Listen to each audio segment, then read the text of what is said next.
ओम उमा महेश्वराय नमः। आप सभी का हमारे YouTube चैनल पर हार्दिक स्वागत है। आज की वीडियो में हम जानने वाले हैं रंभा तृतीया व्रत पूजा विधि, रंभा तृतीया व्रत की पौराणिक कथा और महत्व के बारे में।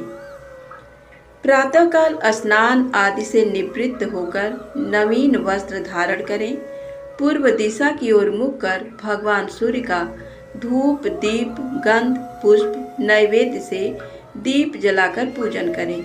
देवी रंभा का ध्यान कर उनका पूजन करें। रात्रि जागरण कर देवी के भजन गाएं, नृत्य करें। ब्राह्मण भोज का आयोजन कर ब्राह्मणों को यथाशक्ति दान दक्षिणा दें। आइए जाने रंभा तृतीया व्रत की पौराणिक कथा। एक बार युधिष्ठिर ने पूछा, भगवान, इस मृत्यु लोक में जिस व्रत के द्वारा स्त्रियों का गृहस्थ जीवन सुचारू रूप से चले और उन्हें पति का सानिध्य मिले, आप उस व्रत के बारे में विधि पूर्वक बताइए। भगवान श्री कृष्ण ने कहा, एक समय अनेक पुष्पों से सुशोभित रमणीय कैलाश शिखर पर माँ पार्वती और भगवान शिव बैठे हुए थे। उस समय भगवान देवाधिदेव शंकर ने पार्वती से पूछा, हे देवी, तुमने कौन सा ऐसा उत्तम व्रत किया था जिससे आज तुम मेरी वामांगी पत्नी के रूप में अत्यंत प्रिय बन गई हो। पार्वती जी बोली, हे नाथ, मैंने बाल्यकाल में रंभा व्रत तृतीया व्रत किया था। रंभा तृतीया व्रत के प्रभाव से आप मुझे पति रूप में प्राप्त हुए हैं एवं मैं सभी स्त्रियों की स्वामिनी तथा आपकी अर्धांगिनी भी बन गई हूँ। भगवान शंकर ने पूछा, हे भद्रे, सभी को स्नेह प्रदान करने वाला वह रंभा व्रत कैसे किया जाता है?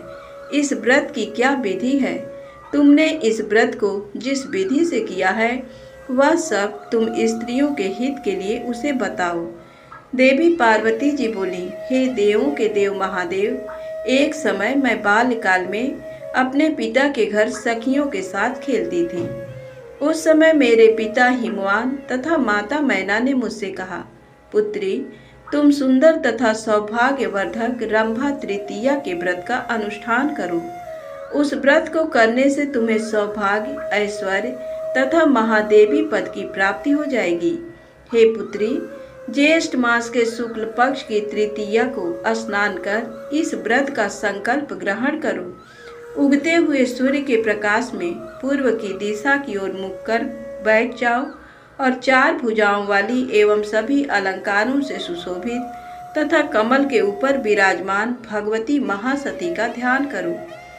मेरी प्रिय पुत्री महालक्ष्मी, महाकाली, महामाया, महामती, गंगा, यमुना, सिंधु, सतद्रु, नर्मदा, मही, सरस्वती तथा बैतरणी के रूप में वे ही महासती सर्वत्र विद्यमान है, अतः तुम उन्हीं की आराधना करो। प्रभु, मैंने माता के द्वारा बतलाई गई विधि से श्रद्धा भक्ति पूर्वक विधि पूर्वक रंभा तृतीया व्रत का अनुष्ठान किया और उसी व्रत के प्रभाव से मैंने आपको प्राप्त कर लिया।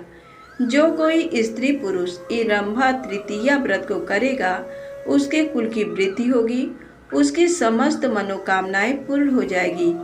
इस व्रत को करने से गृहस्थ सुख, दीर्घायु, गुणवान संतान, सुख संपत्ति के भंडार भरे रहते हैं।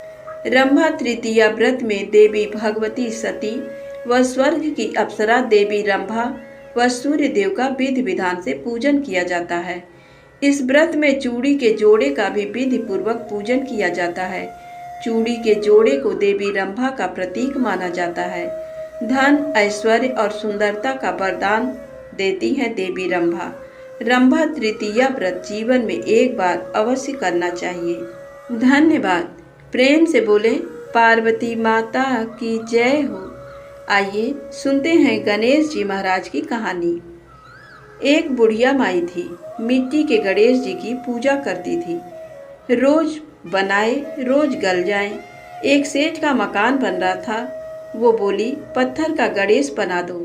मिस्त्री बोले, जितने में हम तेरा पत्थर का गणेश गढ़ेंगे उतने में अपनी दीवार ना बनाएंगे। बुढ़िया बोली, राम करें तुम्हारी दीवार टेढ़ी हो जाए। अब उनकी दीवार टेढ़ी हो गई। वो बनाए और ढा देवे। बनाए और ढा देवे। इस तरह करते करते शाम हो गई। शाम को सेठ आया। उसने कहा, आज कुछ भी नहीं किया। वो कहने लगे, एक बुढ़िया आई थी। वो कह रही थी, मेरा पत्थर का गणेश गढ़ दो। हमने नहीं गढ़ा तो उसने कहा, तुम्हारी दीवार टेढ़ी हो जाए। तब से दीवार सीधी नहीं बन रही है। बनाते हैं और ढा देते हैं। सेठ ने बुढ़िया को बुलवाई। सेठ ने कहा, हम तेरा सोने का गणेश गढ़ देंगे, हमारी दीवार सीधी कर दो। सेठ ने बुढ़िया को सोने का गणेश गढ़ा दिया। सेठ की दीवार सीधी हो गई। जैसे सेठ की दीवार सीधी की वैसी सबकी करना। प्रेम से बोलो गणेश जी महाराज की जय।